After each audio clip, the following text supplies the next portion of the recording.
Kalau para kiai memperhatikan apa yang di dalam I'anatul Talibin, itu dikatakan 100 tahun yang lalu. Apa katanya? Fa inna zamana maftunun. Zaman ini sudah banyak fitnahnya. Wa ahlahu 'anil haqqi nakibun. Penduduk zaman ini nakibuna 'anil haqqi, banyak meninggalkan kebenaran. Sudah. Assalamualaikum warahmatullahi wabarakatuh.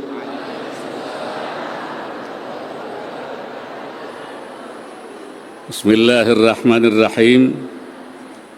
Alhamdulillahilladzi karramal insana bi khalqi aslihi biyadihi wa faddalahu ala sairi khalqihi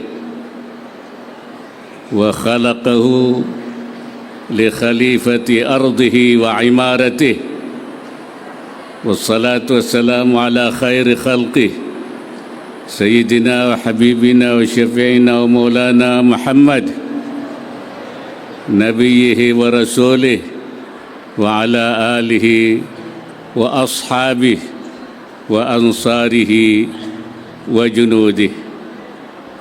Ulama'ana al-kiram wa masyayikhana al-afadil, wabil khusus para ulama, tamu kita, keluarga yang kita hauli pada hari ini, yaitu al-maghfurlah ad-da'i ilallah sahibul fadilah Kiai Haji Arifin Ilham rahimahullah, dan seluruh keluarga beliau, Ibu Yuni Al-Wali, Alvin Faiz putra beliau, para ulama, para asatidz, hadirin dan hadirat yang saya muliakan. Hari ini saya merasa bersyukur dapat hadir di majelis haul ini, mengenang seorang ulama, seorang da'i yang luar biasa, yang telah mencurahkan hidupnya untuk menjalankan dakwah ilallah. Dakwah ilallah adalah tugas para ulama, karena ulama memang warasatul anbiya, sebagai waris Nabi, menjalankan kesepakatan para Nabi dengan Allah. Di dalam Al-Quran Allah menyatakan bahwa laqad akhadna, kata Allah, minan nabiyyina mitsaqahum, kami telah mengambil dari para nabi kesepakatan mereka. Kesepakatan mereka, wa minka, dan dari engkau Muhammad, wa min Nuhin, dan dari Nabi Nuh, wa Ibrahim, dan dari Nabi Ibrahim, wa Musa wa Isa bin Maryam, wa akhadnahum mitsaqan ghalidha, dan kami telah mengambil dari para nabi itu kesepakatan yang berat. Jadi ada kesepakatan Allah dengan para nabi. Kesepakatan itu apa? Yaitu ad-da'wah ilallah. Dan kesepakatan itulah yang kemudian diteruskan oleh para pewarisnya, yaitu para ulama. Karena al-ulama warasatul anbiya. Untuk apa? Untuk mengajak manusia ke jalan Allah, ke jalan yang benar, untuk menyelamatkan manusia dari jahiliyah. Karena jahiliyah itu, kata ulama, tidak pernah berhenti. Al-jahiliyatu adat kama kanat. Jahiliyah itu datang lagi, datang lagi. Kullama zaharatil jahiliyah arsalallahu nabiyyan wa rasulah. Allah, kalau ada jahiliyah, Allah kirim nabi, kirim rasul. datang ada jahiliyah, kirim Nabi Nuh, datang lagi Nabi Ibrahim, datang lagi Nabi Musa, Nabi Isa, Nabi Muhammad, datang lagi jahiliyah, tidak ada para nabi, tapi adanya para ulama lah. Itu jadi ulama menjalankan dakwah itu dalam rangka melaksanakan mitsaq rabbani, namanya kesepakatan dengan Allah untuk ad-da'wah ilallah. Apalagi sekarang situasi semakin berat, banyak tahwilat itu pembelokan. Makanya kita disuruh berdoa, Allahumma hawil halana ila ahsanil hal. Karena banyak dibelok-belokkan, apalagi melalui sekarang itu namanya itu setan gepeng itu, yang benar seperti salah, yang salah seperti benar. Jadi ada sesuatu, orang sekarang nyebutnya post-truth, pasca kebenaran, antara samar dan tidak samar itu, yang benar itu tidak jelas. Nah, ini perlu umat ini, namanya bahasanya itu zamanul iltibas, masa terjadinya kesamaran. Tapi yang samar itu awam.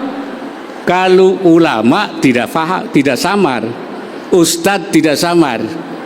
Makanya Ibnu Athaillah mengatakan, la yukhafu alaika iltibasut turuq alaika. Tidak dikhawatirkan pada kamu, para ulama, para ustadz, iltibasut turuq, jalan,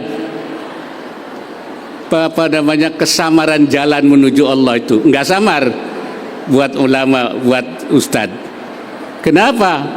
Qad tabayyana rusydu minal ghai. Yang petunjuk dan yang menyimpang sudah jelas bagi ulama itu. Ya, yang tidak jelas itu adalah bagi orang awam. Oleh karena itu ini namanya agak gerakan tahwilat.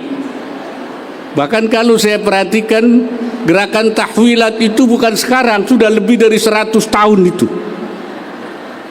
Kalau para kiai memperhatikan apa yang di dalam I'anatut Talibin, itu dikatakan 100 tahun yang lalu. Apa katanya? Fa inna zamana maftunun. Zaman ini sudah banyak fitnahnya. Wa ahlahu 'anil haqqi nakibun. Penduduk zaman ini nakibuna 'anil haqqi, banyak meninggalkan kebenaran. Sudah pada enggak meninggalkan kebenaran.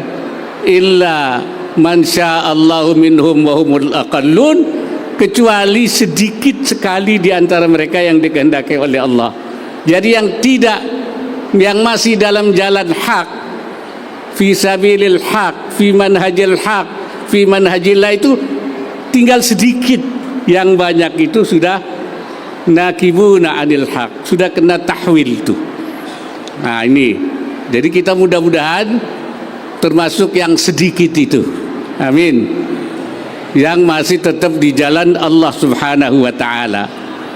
Bahkan kata sahibul i'anah, wal mashkuru wa sara al mashkuru 'inda an-nas man wafaqahum ala anfusihim. Orang yang diterima kasih, dipuji di kalangan manusia itu yang cocok dengan selera mereka. Orang yang sudah keluar dari hak, yang dihormati, dipuja, diagungkan, orang yang cocok dengan selera mereka. Wa in kana ghaira mustaqimin lillah, walaupun tidak istiqamah di jalan Allah, karena cocok, dihormati, dipuja. Wal madhmumu indahum man khalafahum, dan yang dicela di kalangan masyarakat, orang yang tidak sesuai dengan selera mereka. Wa in kana 'abdan salihan, walaupun itu hamba yang soleh. Hamba soleh nggak cocok dengan selera tidak dihormati, tidak dipuja, tidak disyukuri.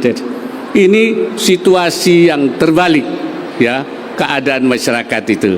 Oleh karena itu, maka para ulama itu memang menjaga mereka, himayatul ummah wa wiqayatul ummah, supaya berada tetap di jalan Allah Subhanahu wa ta'ala.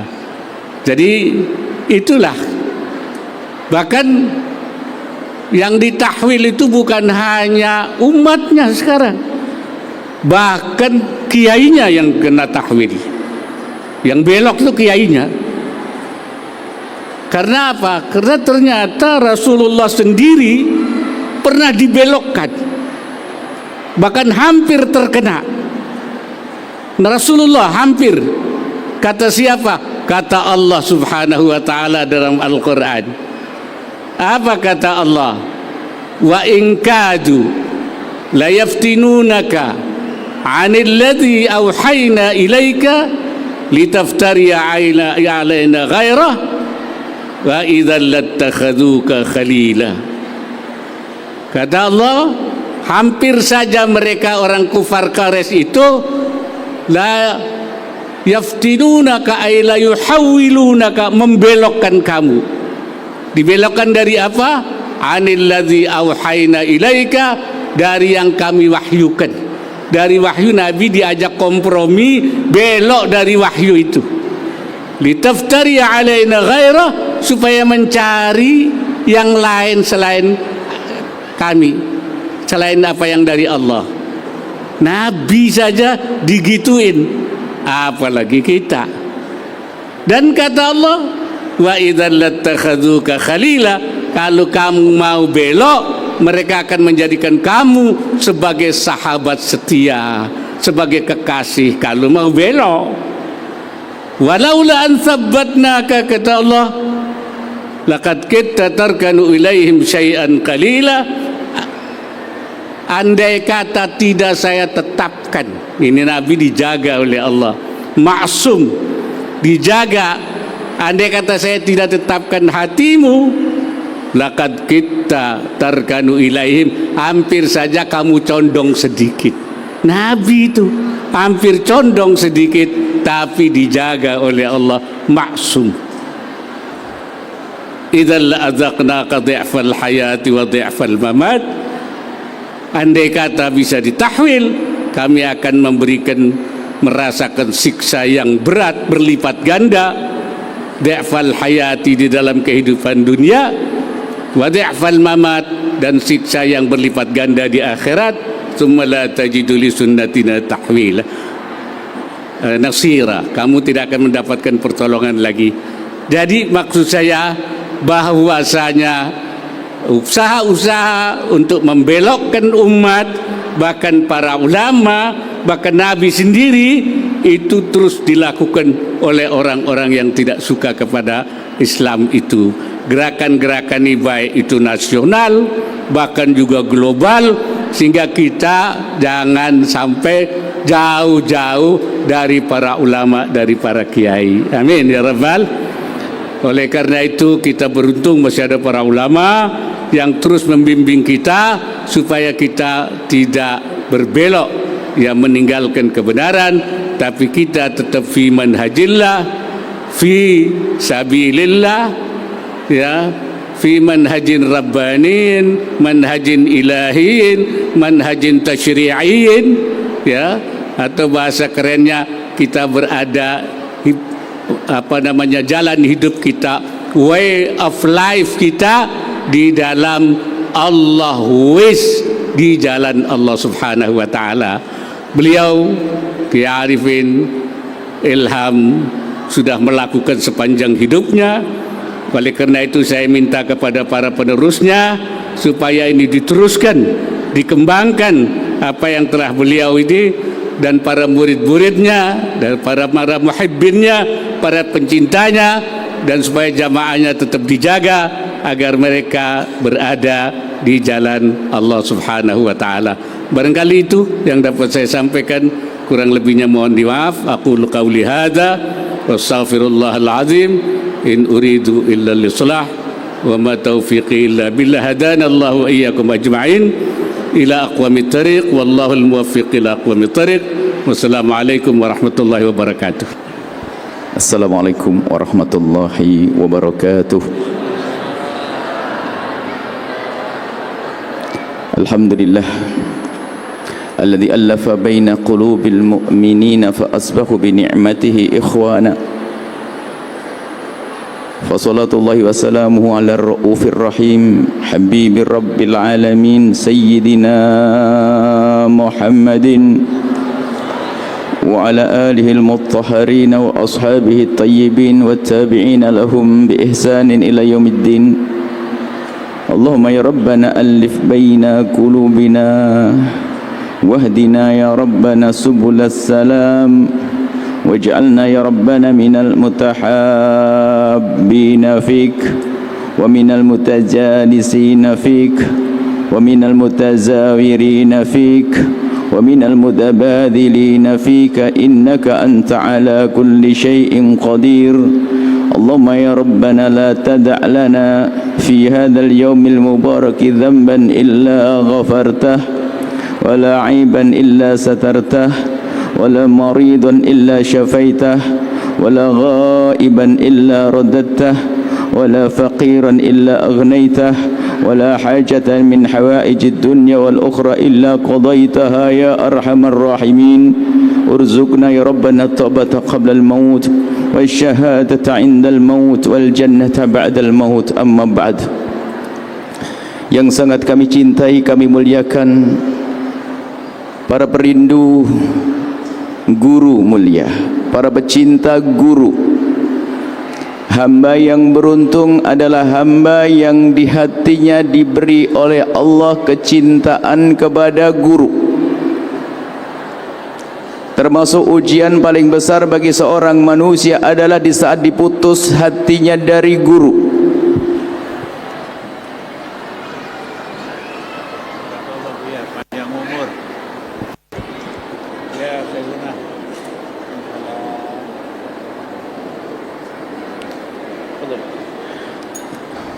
Hari ini kita berkumpul di sini bukan untuk memperingati kematian atau wafatnya seorang guru, bukan.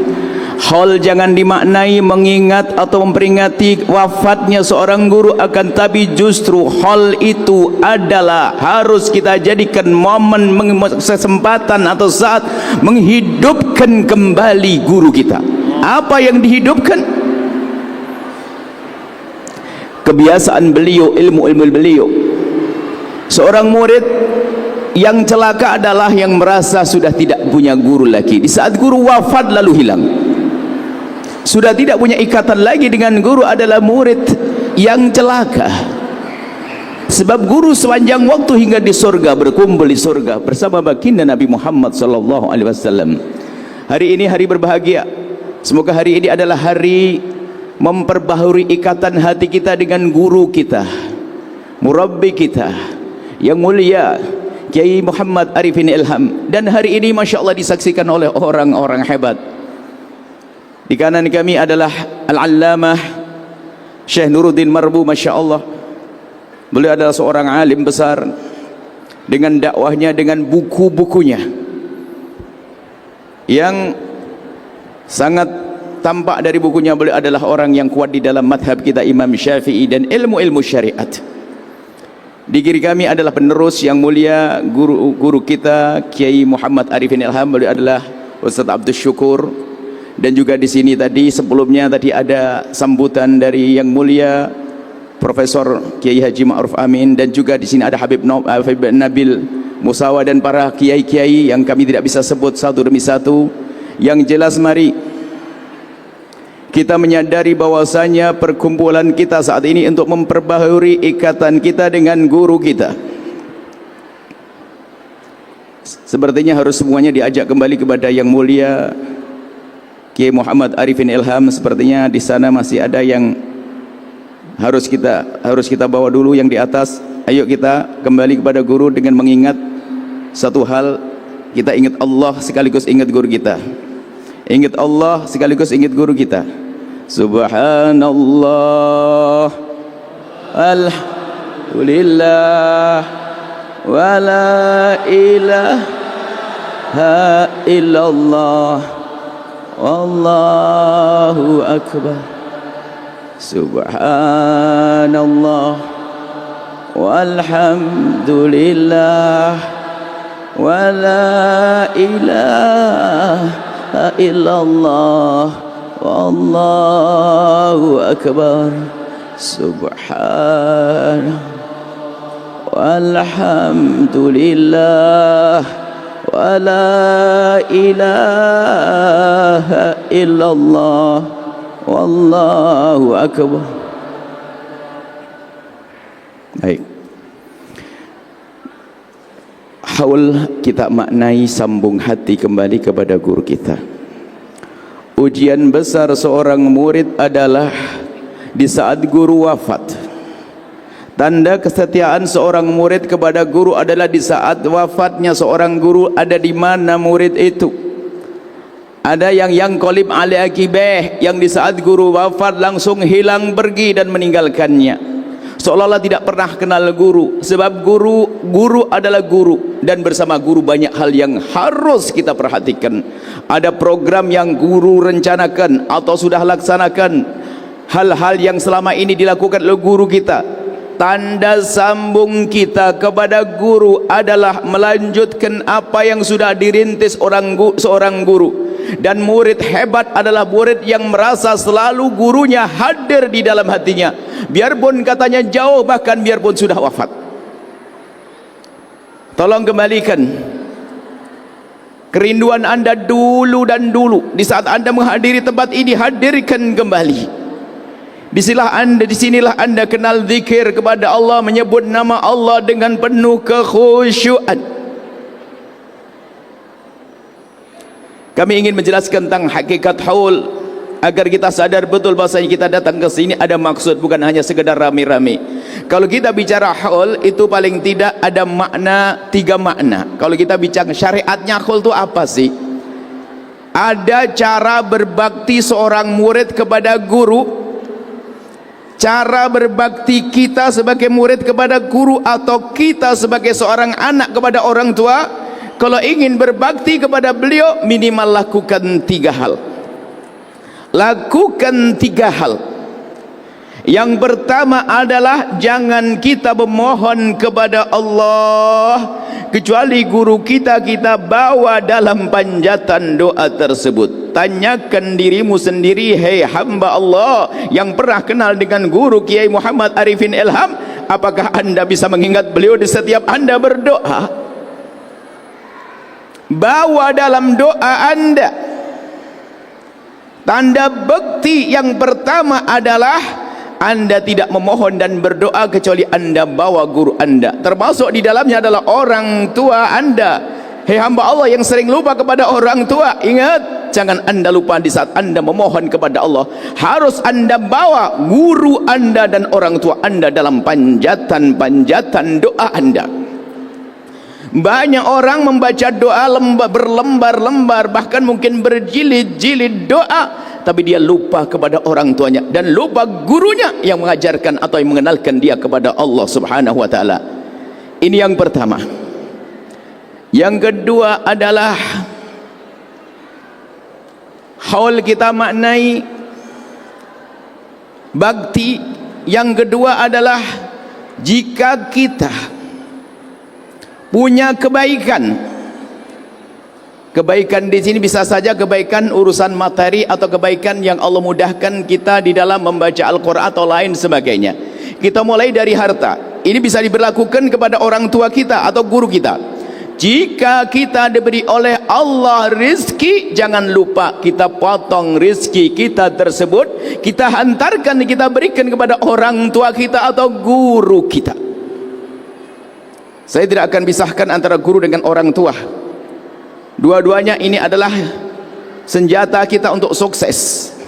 Yang pengen berkah ilmu pegangi guru, yang pengen berkah hidupnya pegangi orang tua. Jangan dibuang salah satunya. Sehingga kami gabungkan dua-duanya.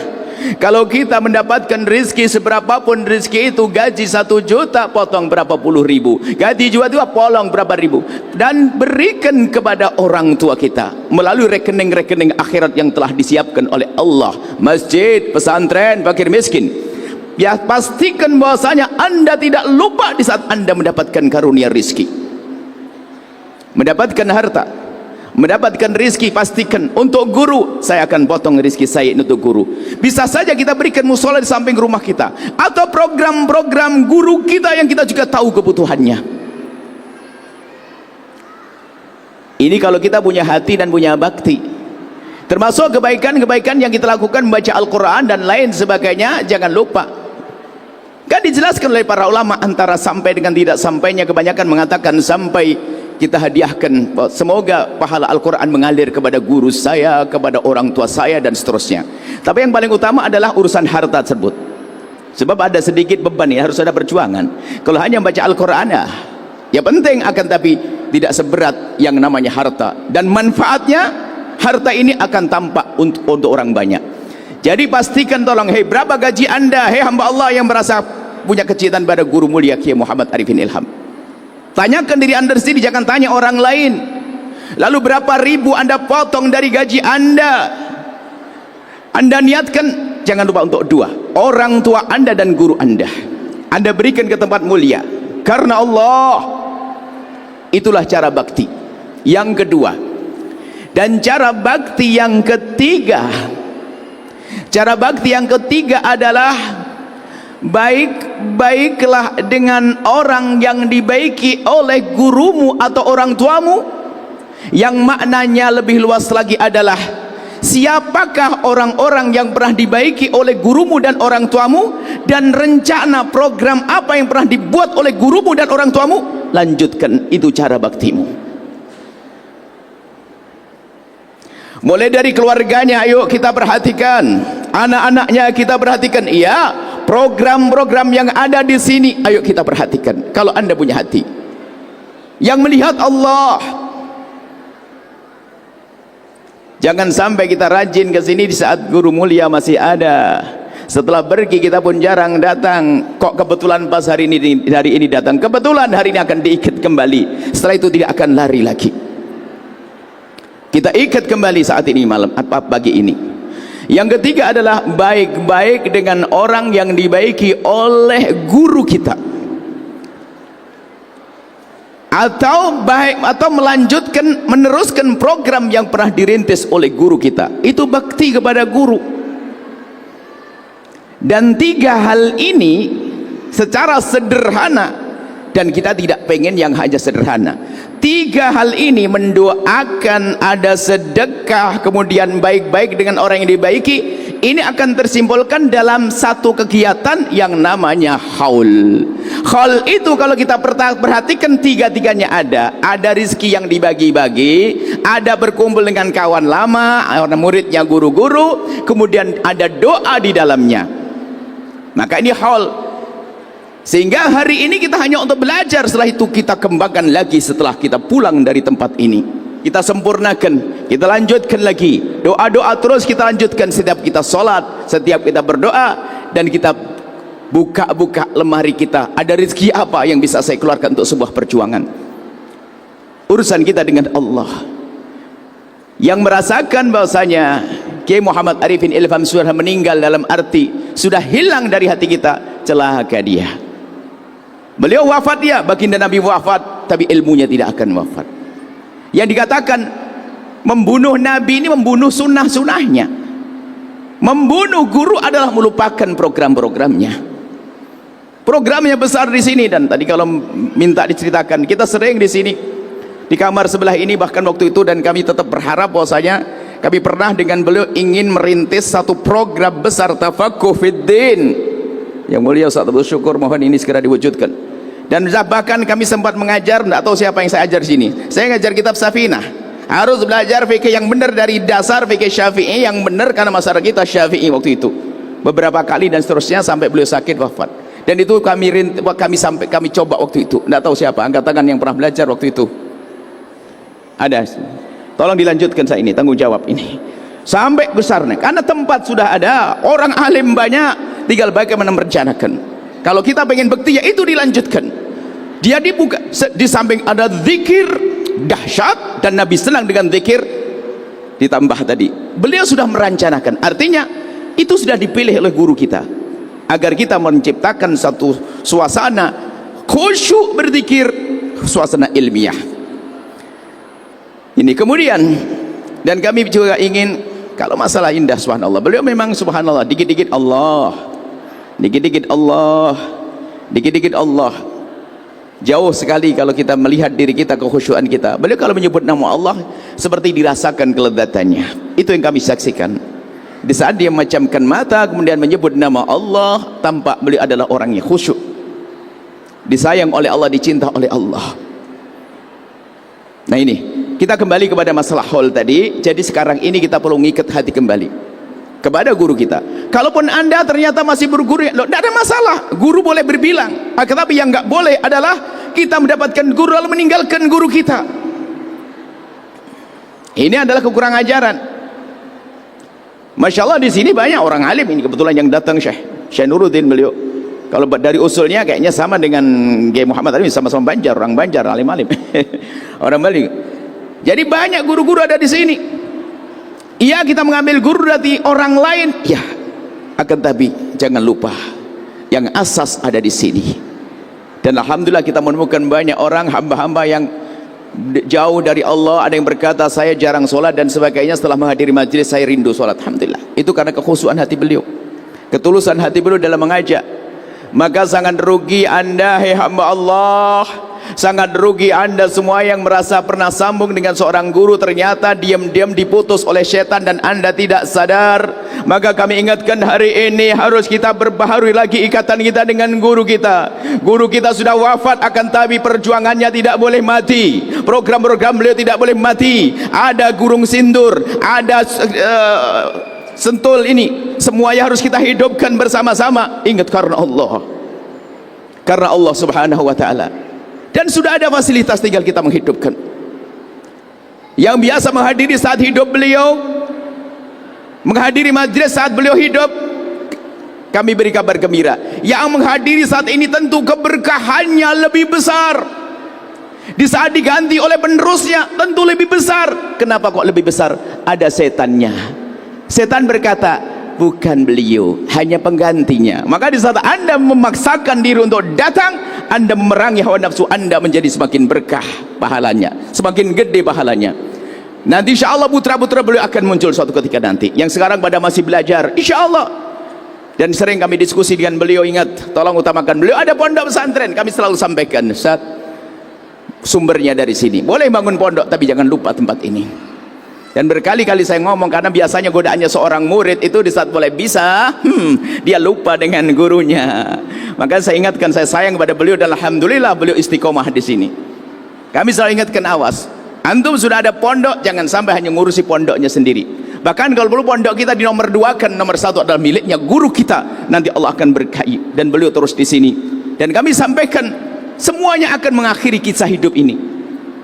Akan ada penerus-penerus, dan insya Allah ini akan muncul dari putra-putra beliau, murid-murid beliau juga terus akan berkesinambungan. Hanya yang perlu saat ini, semua yang pernah kenal majelis ini, tolong ikat kembali hati saat ini, dan berjanjilah di majelis-majelis berikutnya saya harus datang seperti waktu murabbi masih ada. Dan itu godaan besar bagi anda semuanya, dan kami pun tidak terlalu panjang lebar, karena masih banyak guru-guru mulia yang akan menyampaikan. Kita ingin dengar dari beliau tentu yang tausiahnya nanti insya Allah lebih bermakna, berbobot, dan lebih berguna untuk kita semuanya. Hanya ini saja, Masya Allah. Kami juga sempat senang, bangga sering ketemu dengan beliau waktu itu, dan kami juga senang dengan ketemu dengan murid-murid beliau, bercinta-cinta beliau, dan bercita-citalah dan berharaplah semoga pertemuan kita di Masjid Adz-Dzikra ini muqaddimah pertemuan kita kelak di surga bersama Nabi Muhammad sallallahu alaihi wasallam. Adapun beliau beruntung, di samping jamaah yang banyak, yang diajak kepada kebaikan banyak, wafatnya dalam keadaan sakit, penghapus dosa, belum istimewa. Tinggal kita memikirkan diri kita, bagaimana kalau kita mati nanti. Harapan kita biarpun yang awam jangan ragu. Kalau anda sambung dengan guru, maka biarpun katanya awam-awam di dunia, akhirat nanti ternyata bisa bersanding dengan guru-guru, dengan baginda Nabi sallallahu alaihi wasallam. Maka kuatkan ikatan hati anda kepada majlis ini, kepada guru mulia ya Muhammad Arifin Ilham, dan sekarang digantikan oleh Ustaz Abdul Syukur, dan terus pegangi sampai kita mati dalam keadaan kita berpegang punya guru. Ini saja bisa kami sampaikan. Nuhibbukum fillah. Assalamualaikum warahmatullahi wabarakatuh. Waalaikumsalam warahmatullahi wabarakatuh. Jazakallahu khairan syukur kepada Buya Yahya yang setidaknya tadi mengingatkan pada kita semua, haul bukan untuk memperingati yang sudah tiada, tapi untuk menghidupkan kembali. Ada 3 pesan beliau yang insya Allah akan kita teruskan. Yang pertama itu saat doa, tolong ingat orang tua dan guru-guru kita. Yang kedua, saat kita ada rezeki, jangan lupa untuk kirim ke rekening akhirat orang tua dan guru-guru kita. Dan lanjutkan apa-apa yang sudah dilakukan oleh orang tua dan guru-guru kita.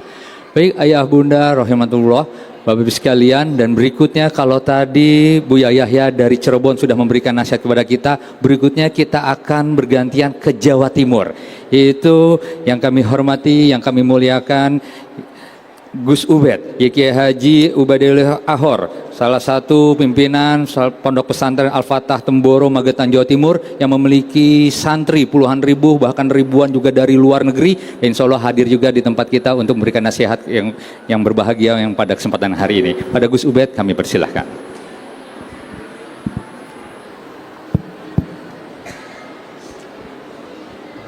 Assalamualaikum warahmatullahi wabarakatuh. Nahmaduhu wa nusalli wa nusallimu ala rasulihil karim wa ala alihi wa ashabihi wa dhurriyyatihi wa man tabi'ahum bi ihsanin ila yaumiddin, amma ba'd. Kepada para ulama, para senior, sahibul bait, para habaib, Syekh Nuruddin Marbu, Syekh Buya Yahya, Habib Nabil Musawwa, Kiai Yusuf, Kiai Abdul Syukur Yusuf, dan semua hadirin hadirat yang di majlis ini maupun yang melihat dari channel Adikra. Sudah banyak nasihat dari para senior. Sekelumit ada beberapa cerita kami dengan Kiai Arifin Ilham yang mungkin banyak hadirin hadirat belum pernah mendengarnya. Di antara kesimpulan kebaikan-kebaikan yang pernah terjadi di umat Muhammad ini, bahkan sebelum umat Muhammad, ceritanya permulaannya adalah dengan bernikmat-nikmat, bersepi-sepi, bermunajat kepada Allah. Itulah sebetulnya awal dari kewarasan dan kesehatan rohani, hati dan otak. Kalau orang semua mulai digerakkan oleh Allah untuk curhat kepada yang bisa, yang mengatur segalanya, yang menentukan segalanya, dan yang memiliki segalanya. Itulah di antara kronologi yang pasti sebelum yang mulia Nabi besar Muhammad sallallahu alaihi wasallam menerima wahyu yang pertama. Thumma hubbiba ilaihil khala wa kana yakhlu fi ghari Hira layaliya dhawatil adad atau kama jaa fil hadis. Allah cintakan kepada yang mulia Nabi besar Muhammad SAW untuk bersepi-sepi, bermunajat kepada Allah. Beliau sering berangkat sekian waktu untuk bersepi-sepi munajat, ibadah, zikir kepada Allah di Gua Hira. Maka semua kebaikan ini sumbernya, awalnya adalah dari zikir kepada Allah, dari ingat kepada Allah. Itulah kumpulannya orang-orang yang waras dan orang-orang yang sehat. Para ilmuwan perlu sehat, para pejabat perlu sehat, orang yang sedang suka dan duka perlu rohani yang sehat. Semuanya itu dimulai dari zikrullah, dimulai dari ingat kepada Allah, curhat dan meminta kepada Allah.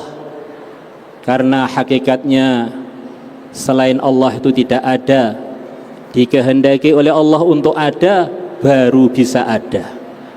Maka kalau orang curhat mulai Pak RT sampai Mbah Dukun, Pak Presiden dicurhati semua, kemudian lupa curhat kepada Allah, ini sebetulnya siapapun dia, orang yang sedang sakit parah.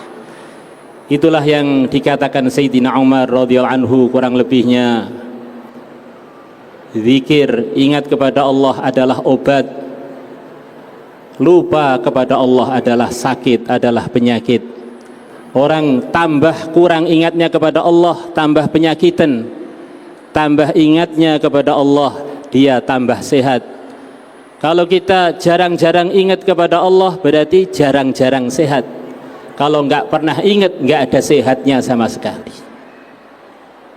Hadirin hadirat yang kami muliakan, saya sempat cerita-cerita dengan Kiai Arifin waktu itu datang ke tempat kami, ke gubuk kami, bersama rombongan beliau dengan Pak Abdul Syukur, Paknya Abdul Syukur. Saya sempat ngobrol lumayan lama, bahwa semua kegiatan-kegiatan yang telah beliau kembangkan tadi, permulaannya adalah dari zikir.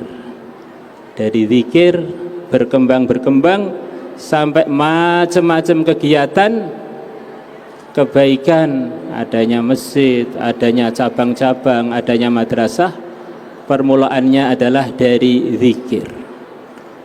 Bahkan dunia ini para hadirin wal hadirat masih bisa kita gunakan, sebabnya karena masih ada yang membawa la ilaha illallah afdalu dzikr. Kadang orang itu berpikir wirid-wirid nanti makan apa. Kita seharusnya orang beriman pikirnya seharusnya sebaliknya. Makan-makan nggak zikir, kalau nggak ditolong oleh Allah mau pergi kemana? Semua orang yang punya duit itu sebabnya masih ada orang yang wirid. Kalau di dunia sudah nggak ada orang yang wirid, dengan arti sudah nggak ada yang bawa la ilaha illallah, waktu itu juga dunia akan kiamat. Maka biasa kami ngobrol-ngobrol dengan teman-teman yang ngelola madrasah di Jawa Timur, pengen selesai masalah wirid, pengen punya duit wirid, pengen bangun pesantren wirid, pengen selesai masalah wirid, pengen takwa wirid. Karena dengan wirid orang akan sehat, ingat kepada Allah, nanti tercerahkan langkah-langkahnya, keputusan-keputusannya. Hadirin wal hadirat yang kami muliakan, biasanya al-arwah junudun mujannadah. Di antara para ahli wirid ini biasanya ada sembung hati. Syekh Arifin ahli wirid, mungkin di Temboro di antara sukanya juga suka wiritan, termasuk abang kami almarhum Kiai Uzairon. Waktu itu kami sedang dalam rangka membangun salah satu masjid di Temboro. Di Temboro ada beberapa masjid, salah satunya yang biasa untuk Jumatan hari ini, pas di depan rumah kami, luasnya kurang lebih 1,5 hektar, bisa muat jamaah kalau Jumatan itu mungkin 20.000 lebih lah mungkin ya gitu. Waktu itu zaman Kiai Uzairon baru dibangun 100 meter kali 70-an meter, sudah nggak muat kalau Jumatan, pengen bangun lagi. Orang-orang yang suka wirid itu di antaranya sering datang ilham pada beliau-beliaunya lewat mimpi. Dalam hadis riwayat Muslim dan riwayat Bukhari diriwayatkan yang mulia Nabi besar Muhammad SAW bersabda, ar-ru'ya as-salihah juz'un min sittati wa arba'ina juz'an minan nubuwah, bahwa mimpi yang baik, mimpi yang benar, mimpinya orang-orang soleh adalah satu bagian dari 46 bagian kenabian. Maknanya mimpi yang soleh itu artinya perlu dihargai. Di antara isinya Quran adalah cerita mimpi. Maka kata sebagian ulama, Nabi kita diutus 23 tahun. Setiap tahun ada 12 bulan. 12 kali 23 sama dengan 276. 276 dibagi 46 sama dengan 6. Kalau dihitung-hitung kurang lebih wahyu Allah yang berupa mimpi kepada yang mulia Nabi besar Muhammad SAW, kalau dikumpulkan kurang lebih 6 bulanan. Dan itu Ustaz Arifin cerita pada kami bahwa saya ini dulunya permulaan suka wirid itu gara-gara mimpi. Maka pentingnya kita jaga adab tidur para hadirin. Orang kalau tidur dengan adabnya, dengan berwudu, wiritan sampai ketiduran, Allah akan datangkan malaikat rahmat untuk tidur bersama dia, nempel di kulit dia. Akhirnya akan dapat ilham-ilham kebaikan. Berapa banyak orang jadi baik selepas tidur, berapa banyak orang jadi error karena tidurnya tanpa adab. Sebelum tidur semangat ngaji, semangat wirid, tidurnya ngawur, begitu bangun tidur pengen jadi preman. Maka waktu itu Kiai Zairon bilang pada saya, ayo kita istighosah, minta duit kepada Allah.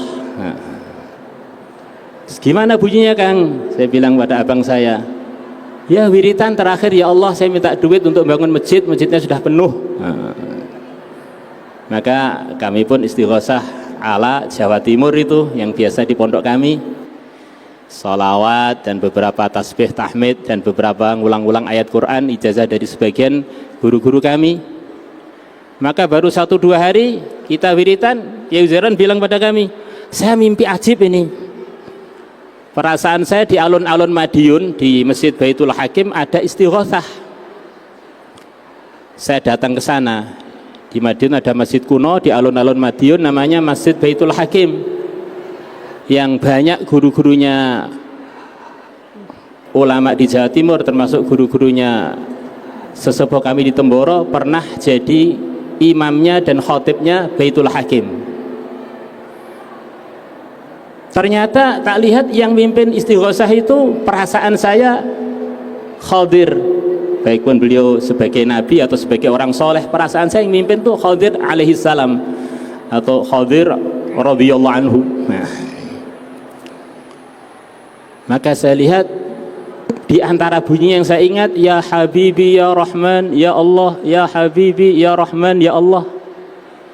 Coba istighosahnya ditambah itu, siapa tahu nanti duit langsung datang. Nah, maka kami pun istighosahnya ditambah itu, ya Habibi ya Rahman ya Allah.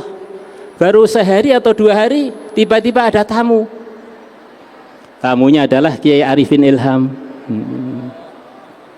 Sambil membawa sertifikat tanah. Yai, saya nggak tahu kok pengen nyerahkan sertifikat ini kepada antum. Nah, ternyata sertifikat tanah kurang lebih 1.500 meter, satu tempat yang dulu tempat showroom beliau di Solo, diserahkan pada Kiai Zairon. Akhirnya kita jual, separuhnya masih itu mungkin mayoritas yang bangun Kiai Arifin Ilham rahimahullah. Maka harapan kami, hubungan rohani kita dengan guru-guru kita, dengan Ustadz Arifin dan orang-orang soleh yang lain dan para masyayikh ini menyebabkan kita ini terkoneksi dalam satu grup almar'u ma'aman ahabba. Apa yang dulu pernah difikirkan orang-orang soleh sebelum kita dan orang-orang soleh di zaman kita dan orang soleh di zaman kapan saja, itu tersembung dengan hati kita. Akhirnya kita terilhami dengan kebaikan-kebaikan dalam langkah dan perkataan dan keputusan kita. Itu salah satu contoh Yang saya tahu Ustadz Harifin bukan sekedar ahli wirid, tapi juga ahli kurban.